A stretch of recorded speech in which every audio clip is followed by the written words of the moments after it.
নমস্কার বন্ধুরা, রান্নাঘরের চাবিকাঠি চ্যানেলের পক্ষ থেকে সকলকে শুভেচ্ছা ও ভালোবাসা জানিয়ে আজকে একটি নতুন রেসিপির পর্ব নিয়ে চলে এসেছি। আজকের রেসিপি হান্ডি চিকেন। তো চলুন ঝটপট দেখে নিই।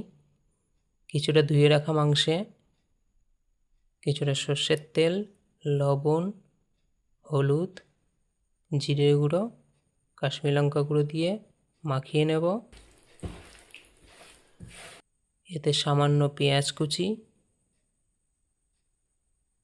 ও পরিমাণ মতন টক দই দিয়ে মাখিয়ে ম্যারিনেশন করতে রেখে দেবো।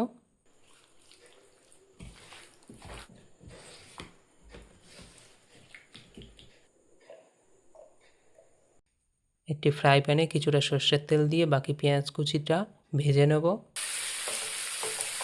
পেঁয়াজটা ভাজা হয়ে আসলে এতে আদা ও রসুনের পেস্টটা দিয়ে ভালো করে কষাতে হবে। কষানো হয়ে আসলে কিছুটা কাঁচা লঙ্কা ও টমেটো কুচি দিয়ে ভালো করে ফাইনালি কষিয়ে নিতে হবে ও এটাকে একটি মিক্সির মধ্যে নিয়ে সামান্য জল দিয়ে একটি পেস্ট তৈরি করে নেব। একটি মাটির হাঁড়িতে কিছুটা সর্ষের তেল দিয়ে দেবো ও তাতে কিছুটা গরম মশলা ও তেজপাতা ফোড়ন দিয়ে দেবো। এরপরে পেস্ট করা মশলাটাকে দিয়ে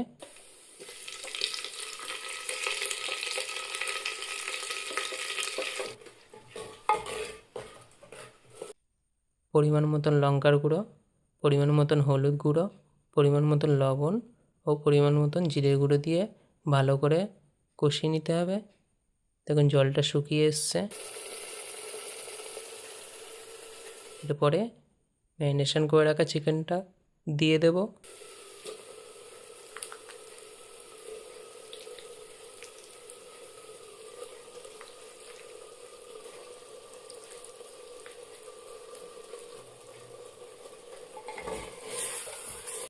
ফ্লেমটা বেশি হাইয়ে রাখবেন না, মিডিয়ামে রাখার চেষ্টা করবেন, নাহলে মাটি হাঁড়িটা ফেটে যাওয়ার চান্স থাকে।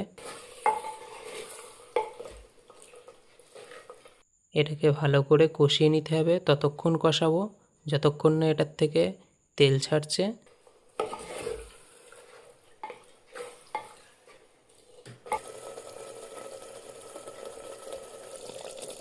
দেখুন চিকেনটা কষা হয়ে এসছে, এর গায়ের থেকে তেলটাও ছেড়ে দিয়েছে।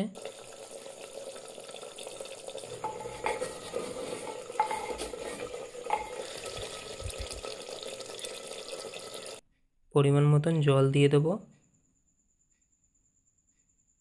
ও তাড়াতাড়ি সিদ্ধর জন্য আপনারা এটাকে কিছু দিয়ে চাপাও দিতে পারেন।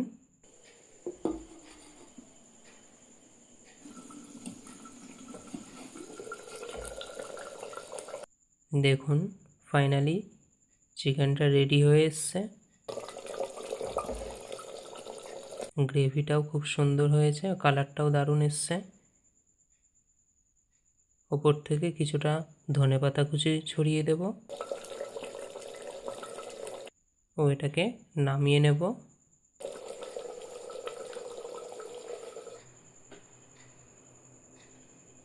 যদি ভিডিওটি ভালো লেগে থাকে চ্যানেলটিকে সাবস্ক্রাইব করে লাইক ও শেয়ার করে পাশে থাকবেন ও দেখা হচ্ছে পরবর্তী ভিডিওতে।